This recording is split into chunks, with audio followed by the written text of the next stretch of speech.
I'm Lee Spencer with the Racing Boys, and I'm here with the 2004 NASCAR champion Kurt Busch. What are your thoughts on the BHT? Clearly, you're not on it yet, but ISC really hasn't embraced it. This is the first time we're going to see it this weekend. Yeah, as far as the traction compound and how it's supposed to help us with multiple grooves, the tough part is experiencing it for the first time. Nobody knows what grip level it has until more vehicles running it. And so the best way to gauge it is off of Xfinity practice or truck practice, even the ARCA guys, like at Pocono. And so for us in the Cup Series, we don't like to go in it first because there's those treacherous moments of, is it going to stick or is it going to be slick right away? So we just have to wait for more cars to run in it. And then it's basically like we go review tape of each practice session to see how much the traction compound has changed. You've been really successful at this track, but now we're here and you don't have the kind of horsepower you're used to. You had that in June, the same situation. How do you adapt to that lack of horsepower to a place where you're used to going balls out?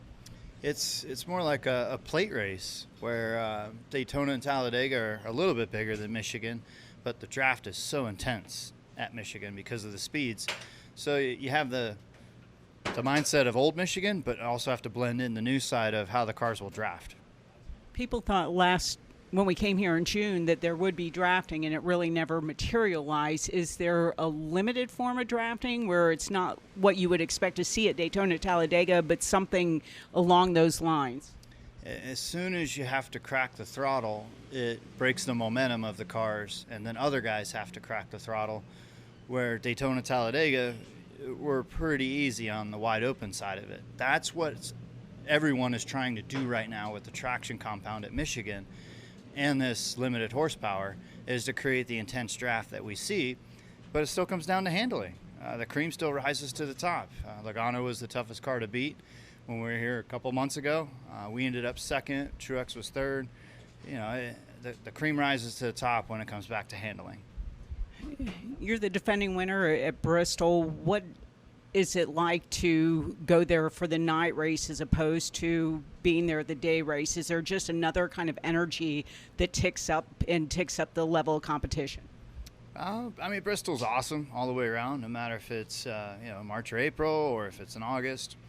I think next year it gets pushed back even further, right? It's going to be part of the playoffs. And the night race isn't any different than the day race. It's just that there's been more time on track with other vehicles, and it's hotter out, so the track is slicker and harder to get your setup dialed in. So I think the night race has always had that element of you're right on edge even more so. So you guys have a game plan going in there right now?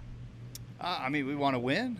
We have nothing to lose, and it's continuing to build this number one Monster Energy Chevy into a championship contender. And you do that by running better at the tracks that we ran at in the spring. And so we finished second there in the spring. Now it's time to win. You feel like you are picking up ground when you go to these places second time with your team? This week going to be a good gauge, so will Bristol, and that will help us going into the off week. I'm looking forward to the next 14 weeks, of course, but I look at it as 2 weeks before break and then two marquee events such as the Southern 500, Indianapolis, and then the playoffs start. So we got our checklist ahead of us. Now we have to go and execute it. There's been talk about just the ratcheting up of, I don't know just aggression out there. You've been at this game since forever, but you've been in the Cup Series since 2001. What have you noticed? It's still the same. It's that you have different players or drivers involved in it, and it's because they're bubble guys. It's the intensity of making the playoffs. It's the intensity of performing, whether you're a young guy or you're managing your legacy. There's so many different ways to look at the aggression, but it's that time of year, and it's tough because you don't really want that distraction, but everything now about reporting is blowing up the drama between drivers versus the action that's on track. That's the toughest part. How do we get it back on the action on the track? You talk about the action on the track. There is plenty to see and do. You know this, Lee Spencer, better than anybody. When you really look into a baseball game and you dive into every little play and every little thing, there's plenty to talk about. Well, we appreciate your time. We wish you luck in the playoffs. Thank you. Appreciate it.